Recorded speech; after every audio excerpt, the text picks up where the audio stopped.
여호와의 인자하심과 행하신 기적으로 그를 찬송하리니 그가 사모하는 영혼에게 만족을 주시며 줄인 영혼에게 좋은 것을 채워 주시리라. 아멘. 영광 영광 영광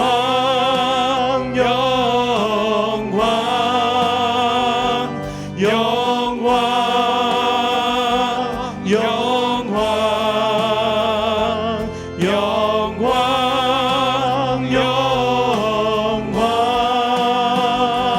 영광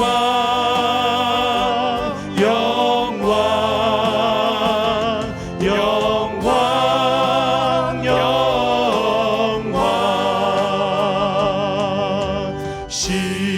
시온의 영광이 빛나는 아침 어둡던 이 땅이 밝아오네 슬픔과 애통이 기쁨이 되니 시온의 영광이 비춰오네.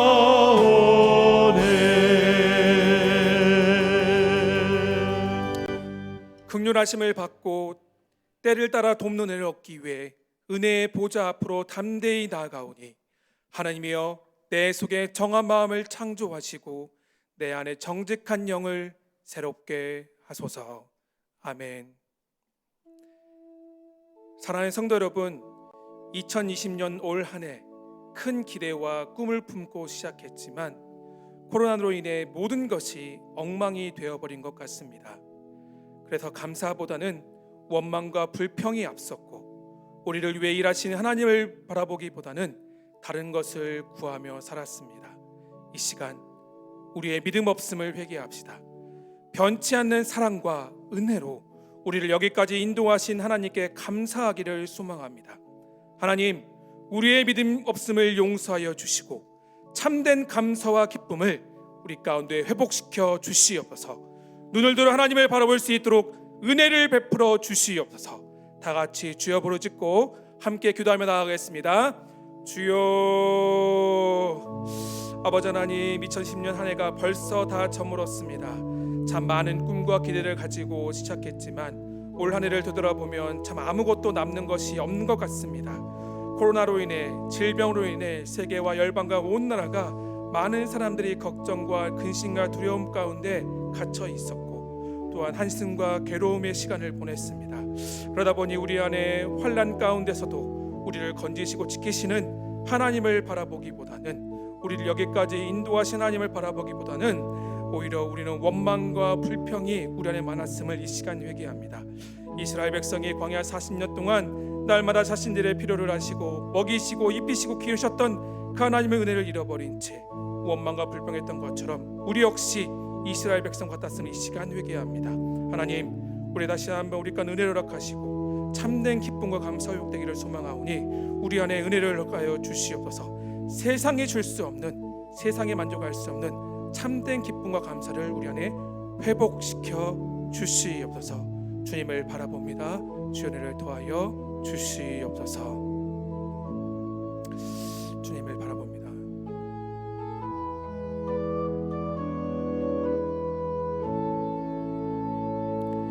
주의 보혈 능력이 또나 주의 피 믿으오 주의 보혈 그 어린 양의 매우 귀중한 피로다.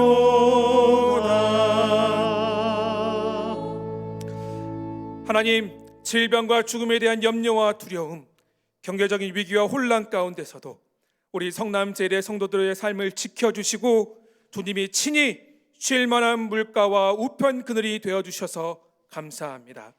한 해를 마무리하며 1년을 되돌아보니 모든 것이 하나님의 은혜였음을 고백합니다. 하나님 은혜가 아니면 살아갈 수 없는 연약한 인생의 우리에게 때를 따라 돕는 은혜를 허락하여 주시고 주님의 생명 싸게로 우리를 품어주시니 감사합니다.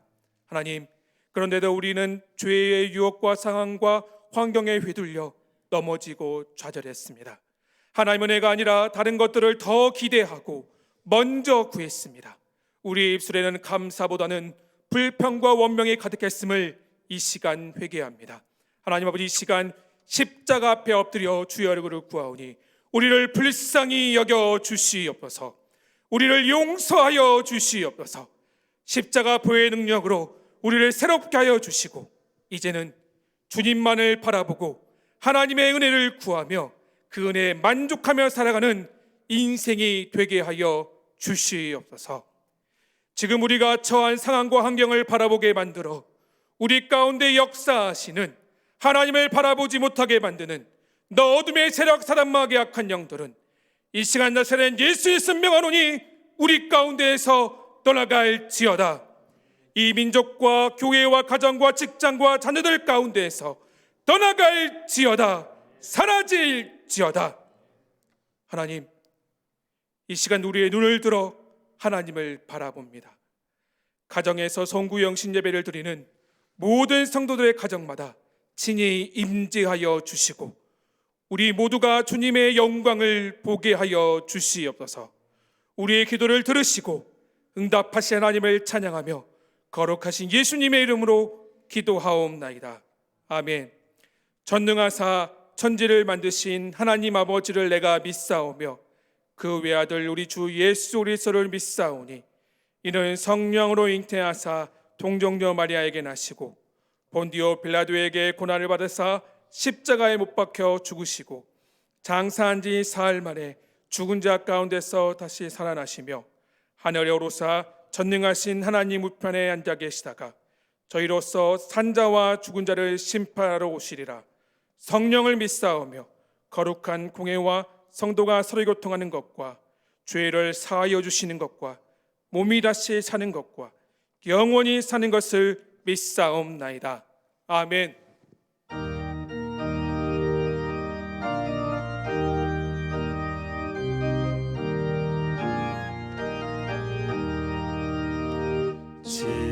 지금까지 지내온 것 주의 크신 은혜라. 한이 없는 주의 사랑 어찌 이루 말하냐. 자라깨나 주의 손이 항상 살펴주시고 모든 일을 주 안에서 형통하게 하시네. 몸도 마음도 연약하나 세임받아 살았네. 물 붓듯이 부시는 주의 은혜 족하다. 사랑 없는 거리에나 험한 산길 헤맬 때 주의 손을 굳게 잡고 찬송하며 가리라. 주님 다시 배울라니 날로 날로 다가와 무거운 짐 주께 맡겨 벗을 날도 멀잖네.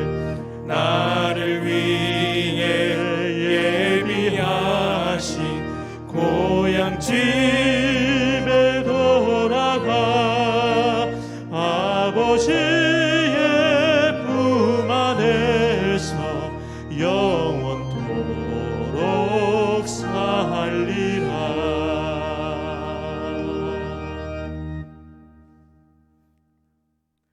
하나님 아버지, 2020년 코로나19로 인해 모두가 힘들고 어려운 시간들을 보냈습니다. 하지만 그 가운데서도 우리를 지켜주시고 인도하시며 항상 우리와 함께 하신 임마누엘의 은혜를 찬양하며 영광과 경배를 올려드립니다. 사랑의 하나님, 우리가 걷는 삶의 여정 가운데 때론 혼자인 것 같고 앞길이 캄캄하여 보이지 않는 것 같으며 하나님의 손길이 느껴지지 않는 것 같은 순간순간들이 있을지라도 먼저 앞서가시며 길을 만드시는 하나님을 굳게 믿으며 고난 뒤에 이루어질 하나님의 크신 복과 영광을 바라볼 수 있도록 우리의 영안을 열어주시옵소서. 우리를 위하여 친히 십자가에서 보혈을 흘려주신 주님의 그 크신 사랑을 바라보며 낙심과 절망을 이기며 믿음의 자리를 굳건히 지키는 은혜를 주시옵소서. 우리 성남제일교회를 사랑하시는 하나님, 성남제일교회를 말씀의 기초 위에 흔들리지 않는 건강한 교회로 세워주셔서 감사합니다. 코로나19 이후에도 더욱 강력한 교회로 세상의 빛과 소망이 되는 사랑의 공동체가 되게 하사 모든 성도들이 하나님께서 주신 말씀과 비전을 따라 진정 주님을 사랑하며 참된 예배자의 삶을 살아가도록 인도하여 주시옵소서. 선조들의 피와 눈물의 기도로 채워진 이 나라 대한민국이 여러 가지 혼란 속에 있습니다. 이 땅에 주의 나라와 주의 뜻이 이루어지게 하여 주시옵소서. 2021년 새해에는 사랑하시는 성도들의 가정을 기억하시사 질병과 눈물과 고통으로부터 자유케 하시고 주신 기업과 직장과 가정에 복을 내리시며 영육을 강건케 하옵소서. 가정마다 기도 제목이 주의 뜻 안에서 이루어지게 하여 주시옵소서. 이 시간 담임 목사님을 통하여 은혜와 생명의 말씀을 선포하실 때 성령의 위로와 평강이 우리 심령 가운데에 강같이 흐르게 하시고 새해를 시작하는 저희들에게 새로운 결심과 다짐으로 말씀을 붙들고 힘차게 출발하는 생명의 시간이 되게 하여 주시옵소서. 코로나19의 긴 터널이 끝나고 마침내 그날에 우리 모두 함께 웃으며 성령 안에서 하나 되어 기쁨의 춤을 추는 은혜를 내려 주시옵소서. 거룩하신 예수 그리스도의 이름으로 감사하며 기도하옵나이다. 아멘.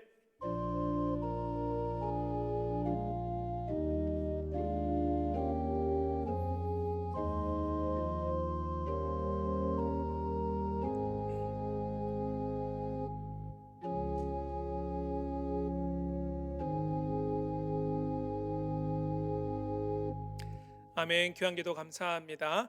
교회 소식을 함께 몇 가지 나누도록 하겠습니다. 2021년 신년 기도 제목을 교회 홈페이지와 카카오톡 채널을 통해서 신청하실 수 있습니다.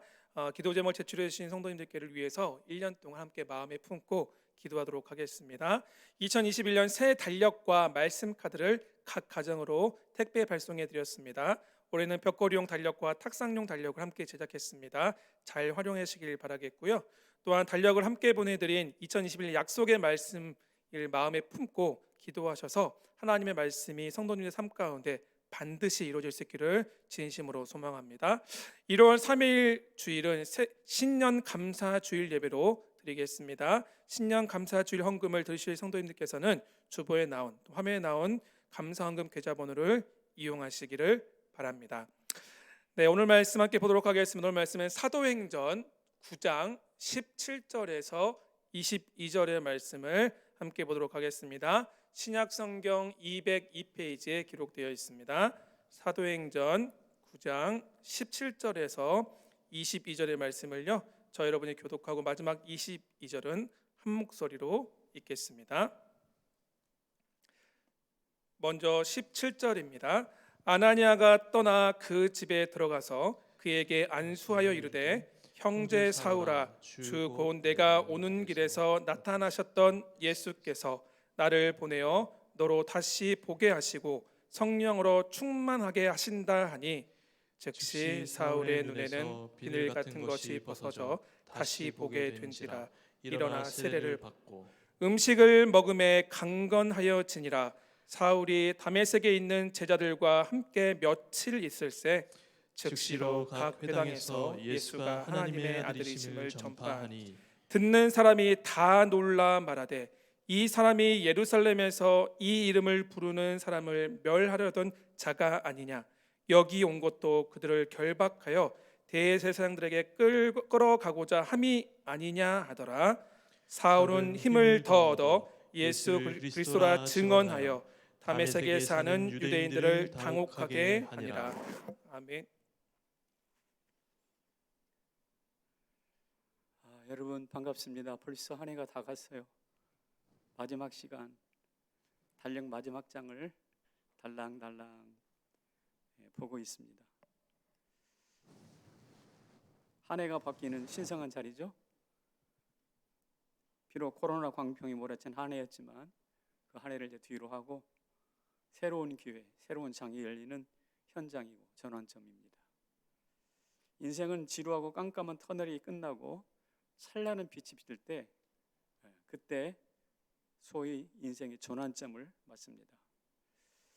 그런데 오늘 본문에 보면 그 전환점을 격정적으로 맞이한 사람이 등장합니다. 바로 사도 바울이죠. 우리가 올 한 해 동안 내내 코로나에 쫓겨 다니지 않았습니까? 그렇듯이 당시 초대교회 성도들은 로마의 군대들과 이스라엘의 종교 권력들에게 쫓겨다녔어요. 그래서 이곳저곳 살 곳을 찾아 흩어지게 되었습니다. 사울은 그 도망하는 초대교회 성도들을 마치 지구 끝이라도 쫓아가서 죽일 태세로 아주 기세등등했었던 사람이죠. 그런데 그 기세가 한 방에 꺾이고 그의 인생의 새로운 장이 열리는 장면이 오늘 본문입니다.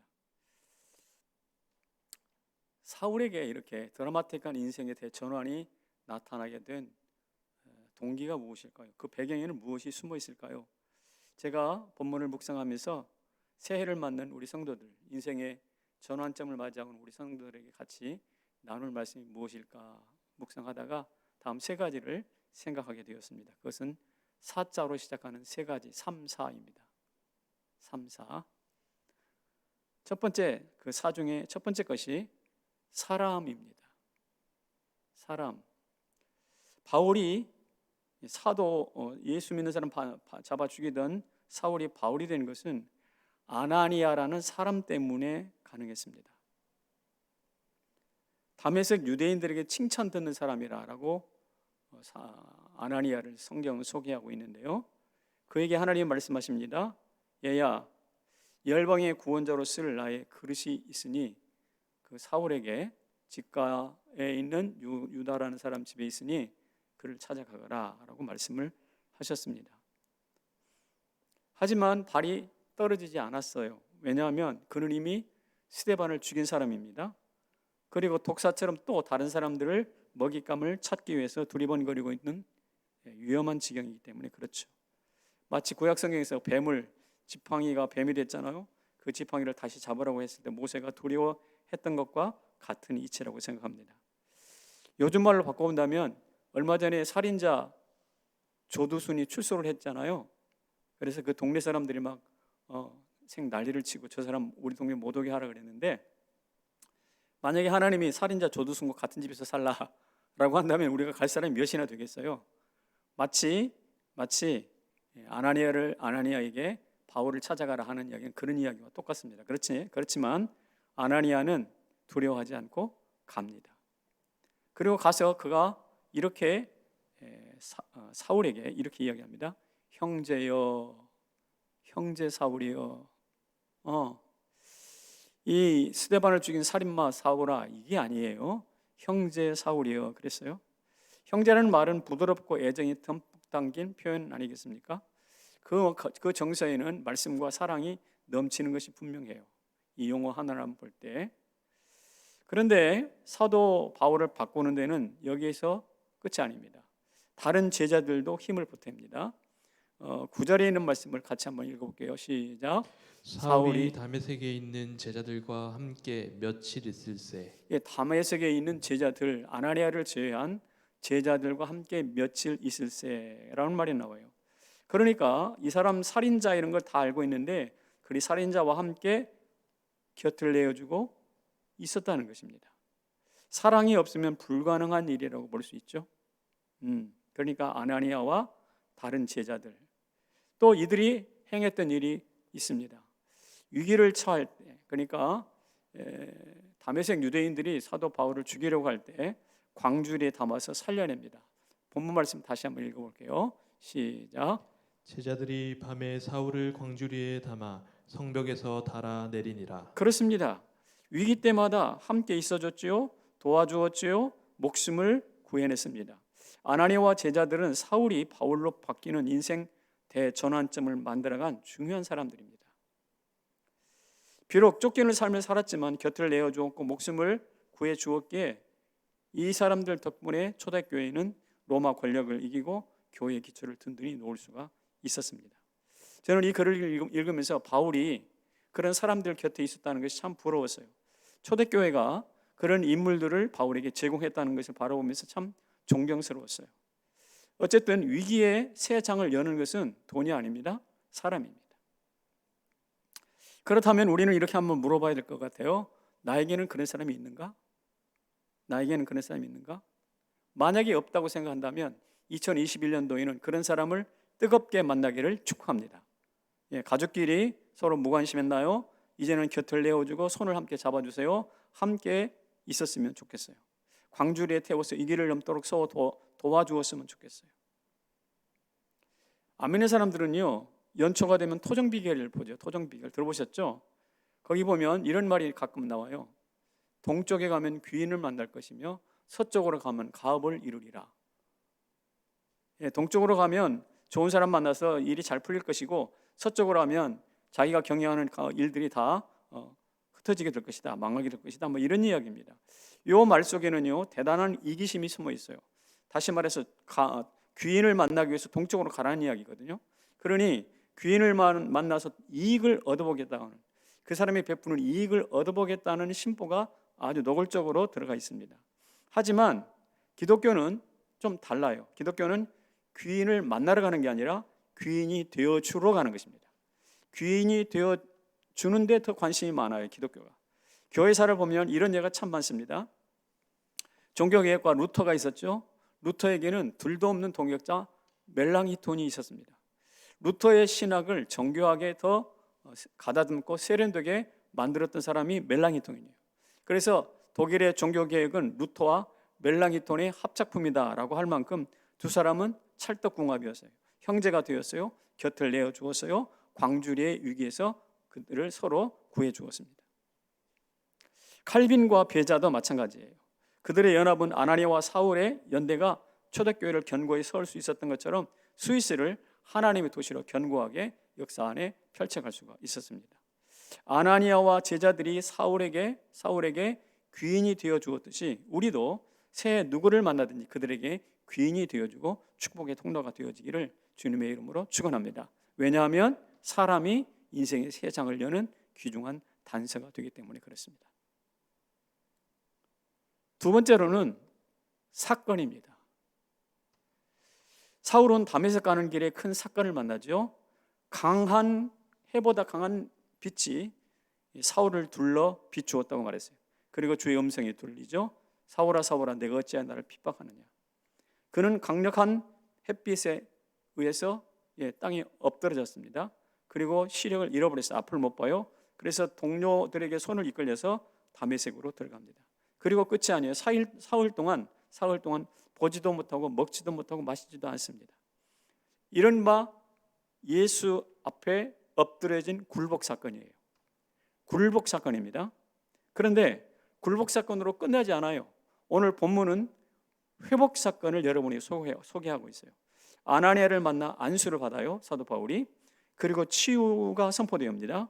그러자 눈에서 비늘이 벗겨집니다.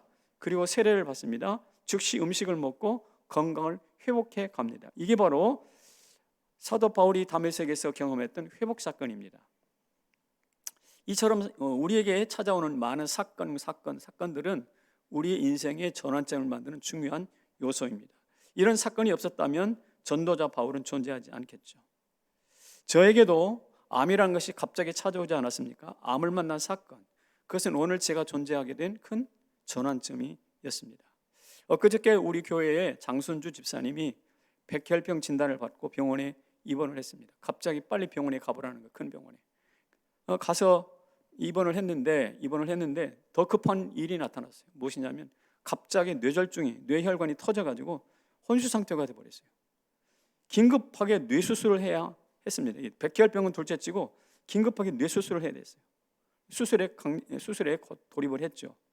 그리고 며칠 지나고 지금 보니까 만약에 백혈병 진단을 받아서 그때 병원에 안 갔으면 이분은 머리 아픔을, 왜 이렇게 내가 머리 아프지? 왜 이렇게 머리 아프지? 하면서 지체를 했을까라고. 바로 수술 불가능했어요. 그러면 그야말로 뇌졸중으로 치명타를 입을 수밖에 없었던 것이죠. 지금 좀 회복이 되어서 말을 조금씩 한다고 해요. 그리고 백혈병도 어떤 조혈 모세포 이식이나 이런 게 아니라 약물로 치료 가능하다고 합니다. 참 불행 중 다행스러운 일이죠. 그런데 이 일 때문에 제가 그제 남편과 통화를 했어요. 그 양반은 평생 교회 근처도 오지 않은 사람입니다. 그런데 너무 급했던 나머지 교회도 안 갔는데 요사이 제가 새벽 3시에 문도 안 열려져 있는 제1교회 앞에 가서 기도하고 옵니다 그러더라고요. 이게 새벽 3시, 얼마나 급했으면 새벽 3시에 교회 근처도 안 온 양반이 우리 교회 그 철망 앞에 거기서 하나님께 기도하고 돌아간대요. 여러분, 질병이라는 것은 그에게 참 불행한 사건이 맞습니다. 그러나 그 사건을 통해서 하나님은 그들에게 새 장을 열어가고 계신다는 것을 저는 분명히 믿어요.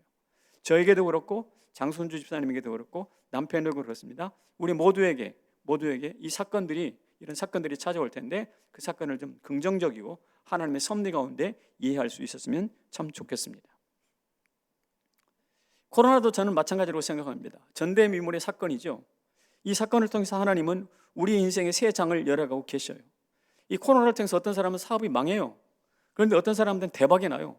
요사이 배달업체는 막 난리가, 호황 중에 호황이잖아요. 전례 없는 호황입니다. 또 어떤 사람은 이 코로나 때문에 죽습니다. 또 어떤 사람은 겁을 먹고 꼼짝도 못해요. 각자 동일한 사건에 반응하는 것이 다 달라요. 성도는 코로나로 인해서 예배의 소중함을 깨닫게 되었습니다. 우리 교회 못 온 지가 꽤 오래되니까 나도 교회 가서 예배 한번 제대로 드려봤으면 좋겠다는 소망이 뜨겁게 차오르고 있잖아요. 그러나 어떤 사람들은 이거 교회 안 가고 좋네, 이 영적 게으름에 빠지는 경우들도 흔치 않다고 생각합니다. 또 어떤 사람은 이 온라인 예배를 참 진지하게 들으면서 비록 이런 협소하고 어려운 상황이지만 이런 가운데서도 하나님의 은혜를 누릴 수가 있네. 그래서 예배의 새로운 지평을 열어가는 사람도 있습니다. 그렇습니다. 그렇다면 우리 이 성남제일교회 여러분과 저는 이 코로나를 어떤 사건으로 맞이하고 계신가요? 교회를 볼까요? 어떤 교회는 코로나로 인해서 점점점 약해지고 있습니다. 그러나 어떤 교회는 점점점 더 강해지고 있습니다. 우리 교회의 소망이 무엇입니까? 코로나 이후에 더 강해지는 교회죠. 우리 교회는 어떠한 것인지, 이 코로나라는 사건을 어떻게 만나고 어떻게 씨름하면서 어떻게 극복하고 있는지 한번 생각해 볼 필요가 있습니다. 제가 소망하기로는 코로나로 인해서 지금 송구영신 예배를 가정예배로 드리고 있잖아요. 이것이 교회에서 뜨겁게 드리는 예배가 아닌 것은 분명하지만, 그러나 이로 인해서 끊어졌던 가정예배가 회복되는 전환점이 되기를 소망합니다. 그리고요, 가장이 자녀들을 위하여 축복하고 기도해주는 가장의 영권이 회복되는 기회가 되기를 소망합니다. 그러면 이 코로나라는 사건은요, 우리를 향한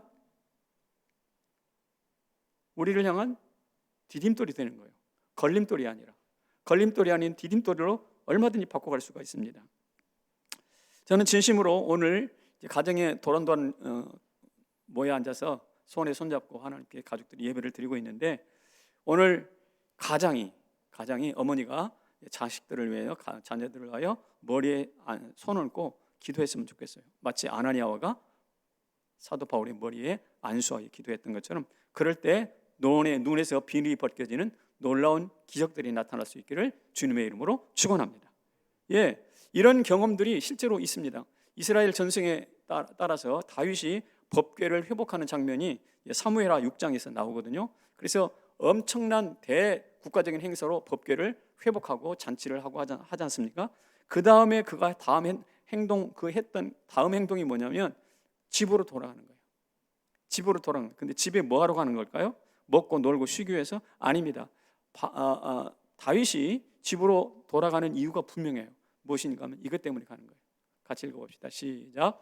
다윗이 가족에게 축복하러 돌아오매. 예, 다윗이 가정에 돌아가는 것은 먹고 쉬려고 가는 것이 아니라 가장으로서 영권을 가지고 자기 자식들 모든 가족들을 축복하기 위해서 돌아온다는 것이죠. 저는 오늘 코로나로 인해서 우리가 가정에서 참 초라하게 가정 예배를 드릴 수밖에 없지만 오늘 이 자리야말로 다윗이 법궤를 회복하고 큰 기쁨을 가지고 집으로 돌아와서 어떻게 자기 가족들을 축복하려고 돌아왔던 것처럼 우리 모두가 우리 가정들이 책임감을 가지고 영적인 제사장으로서 가정의 제사장으로서 손 얹어 기도하고 축복하는, 그래서 놀라운 기적이 나타나고 눈에서 비늘이 벗겨지고 힘을 다시 회복하는 그런 역사가 나타나기를 주님의 이름으로 축원합니다. 제가 무슨 이야기를 하고 있냐면 지금 우리의 인생의 새 장을 여는 것은 사건들이 그렇게 될 수 있다는 거죠.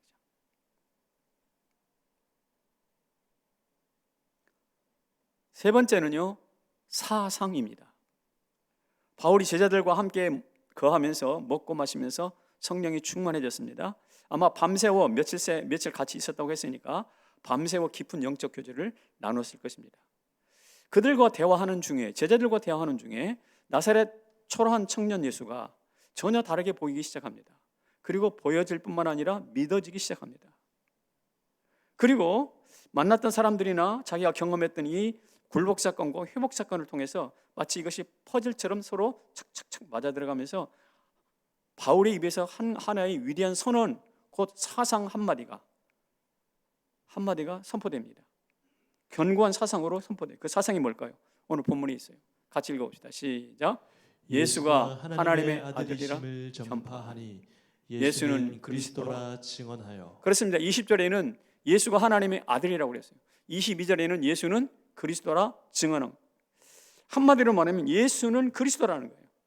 이 위대한 사상, 우리는 예수 그리스도 이렇게 그냥 이어 붙여버리지만 예수가 그리스도라라는 이 한마디 말이 위대한 사상으로서 바울의 가슴 속에 열매를 맺기 시작하는 것입니다. 그리고 이 사상은 지난 2000년 동안 서양사를 지배해왔던 기독교 사상 중에 하나입니다.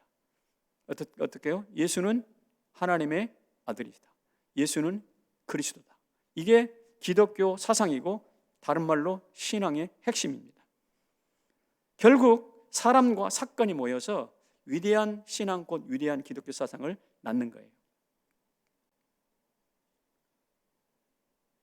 사랑하는 성도 여러분, 이런 사상이 사람의 인생의 새로운 전환점을 만들어 간다는 사실을 한번 기억하시면서 이런 과정은 사울 개인에게만 일어난 것이 아닙니다.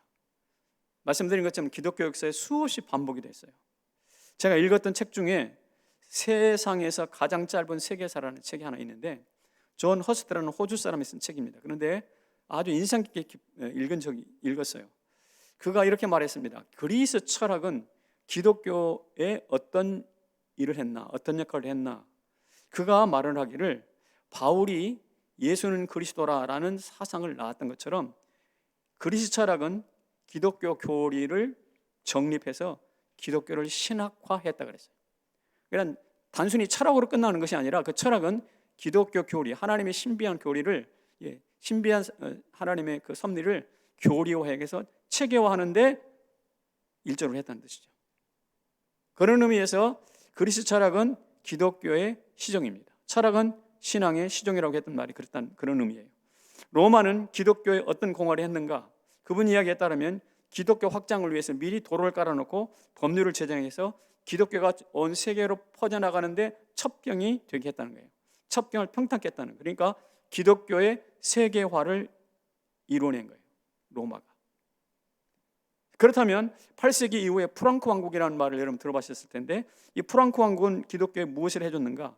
그 당시 막 6세기 이래로 막 부흥했던 강력한 무슬림들이 확장을 하고 있었는데 그 무슬림으로부터 기독교를 보호해 주었습니다. 그러니까 방패막이가 되어준 거예요. 뿐만 아니라 중세에 칼든 기사도를 여러분 기억하시죠? 기사들이 많이 있었는데 그 사람들은 밥 먹고 쌈 싸우는 일을 하는 사람들입니다. 그런데 이 사람들이 기독교와 만났습니다. 어떻게 됐을까요? 그 사람들은 교회를 수호하는 호위무사를 자처했어요. 그래서 기독교의 제국화를 이루는데 일조했다 그랬습니다. 그러니까 그것이 철학이 되었던 로마가 되었던 또 프랑크 왕국이 되었던 무엇인가 기독교를 신학화하고 세계화하고 제국화하는데 일조했다는 것입니다. 그러므로 어떤 인물이든지 어떤 사건이든지 기독교를 정립하고 확장하고 수호하는데 일조했다는 것을 역사 속에서 발견할 수가 있어요. 왜 그럴까요? 그것을 기독교를 지지하든 반대하든 관계없이 모든 사람 모든 사건을 한 품으로 품어내는 거예요. 그리고 녹여내는 거예요. 그래서 하나의 사상으로 통합시키는 거예요. 그리고 통합뿐만 아니라 그 사상을 가지고 세상을 바꾸고 새로운 전환점을 만드는 능력이 기독교 안에 있기 때문인 거예요. 그런데 이처럼 여러 가지 사건과 사람들을 하나로 묶어가지고 통합하고 극복하는 그것이 적이든 반대 아군이든 관계없이 한도로 통합하고 묶어내는 능력이 어디서 시작되었는가 어디서 시작됐는가 저는 분명히 말할 수 있습니다. 오늘 본문입니다. 반대자 사울을 전도자 바울로 바꿔낸 초대교회의 그 능력, 그 성도들 때문에.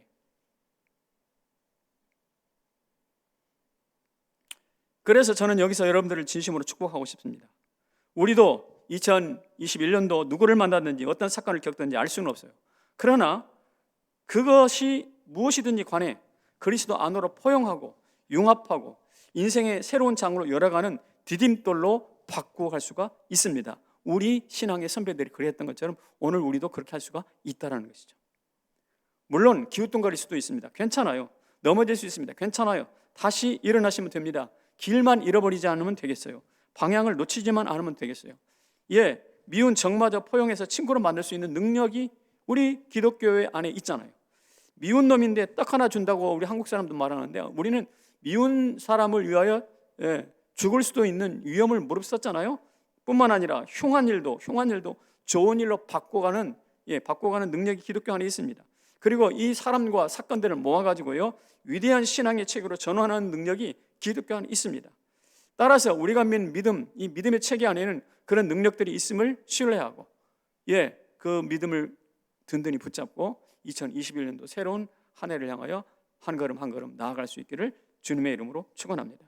그럴 때 마침내 복을 주리 하시는 하나님의 역사가 우리 모두를 강한 성처럼 견고한 성처럼 붙들어 주실 줄로 믿습니다. 제가 지금 세 가지를 이야기했습니다. 새해 어떻게 될지 모르겠어요. 코로나가 얼마나 더 갈지 모르겠어요. 그러나 우리가 만나는 사람을 통해서 우리가 만나는 사건을 통해서 그리고 사건과 사람을 통해서 융합할 때 나타나는 생각과 사상과 믿음을 통해서 하나님이 우리를 위대한 자리로 역사를 주도하는 기독교를 만드셨던 것처럼 이 세상의 끌려가는 것이 아니라 주도하는 그리스도인으로 저와 여러분을 세워주실 줄로 믿습니다. 여기에 근거해서 제가 목소리를 높이는 것이 코로나 이후에 더 강해지는 교회입니다. 코로나 이후에 더 강해지는 성도들이 되시기를 주님의 이름으로 축원합니다. 코로나 이후에 더 강해지는 성남제일교회가 되시기를 주님의 이름으로 축원합니다. 우리 같이 찬송합시다. 아침 해가 돋을 때 아침 해가 돋을 때 만물 신선하여라 나도 세상 지낼 때에 햇빛 되게 하소서 주여 나를 도우사 세월 허성한 곳서 어두운 세상 지낼 때 햇빛 되게 하소서 새로운 광음을 보람 있게 보내고 주의 일을 행할 때 햇빛 되게 하소서 주여 나를 도우사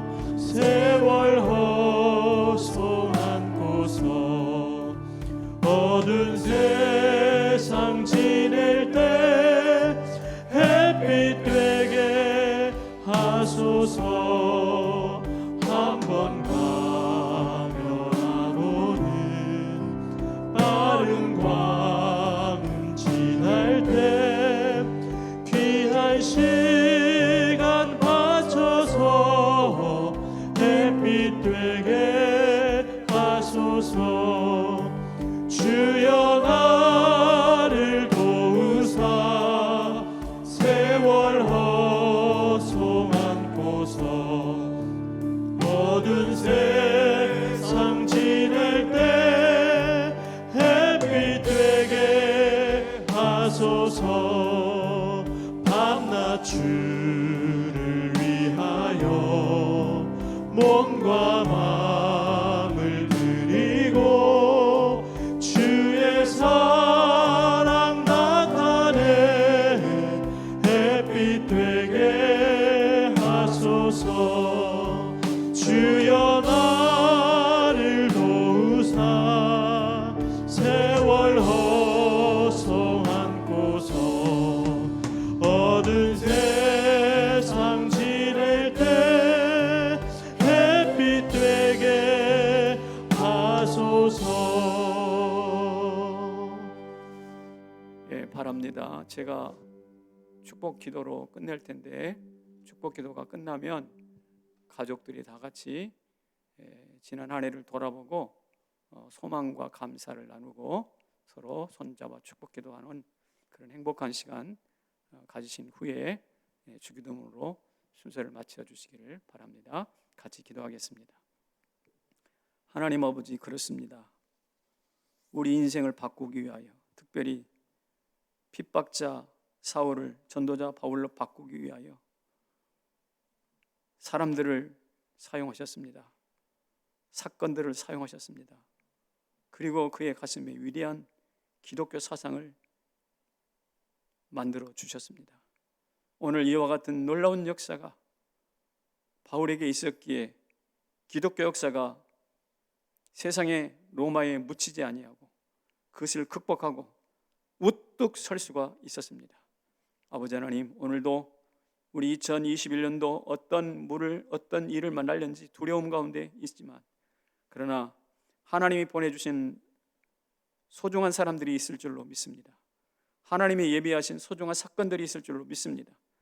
그것이 좋든 나쁘든 간에 관계없이 그 사람들과 그 사건들 속에서 하나님의 위대한 섭리를 발견케 하여 주시옵소서. 사도 바울이 예수는 그리스도라, 예수는 하나님의 아들이라는 위대한 신앙고백을 만들어냈던 것처럼 오늘 우리들도 2021년도 한 해를 살면서 우리 신앙의 위대한 고백들을 만들어낼 수 있도록 축복하여 주시옵소서. 간증들을 만들어낼 수 있게 하여 주시옵소서. 하나님, 특별히 병든 자들 고쳐주시기 원합니다. 특별히 가난한 자, 경제적인 위기에서 건져주시기 원합니다. 특별히 관계의 어려움에 빠진 자, 사랑으로 용납하고 해소할 수 있게 하여 주시옵소서. 절망과 좌절에 빠져서 어떤 일도 하기를 싫어하는 분들이 계십니까? 주여, 희망의 지팡이가 되시는 주님과 함께 2021년도 새롭게 시작하게 하여 주시옵소서. 그래서 인생의 새 장을 여는 사람과 사건과 사상, 기독교 사상을 중심으로 주님 2021년도를 더 멋진 사람으로, 더 멋진 교회로 싸워나갈 수 있도록 복내려 주시옵소서. 감사하고 예수님의 이름으로 축복하며 기도하옵나이다. 아멘.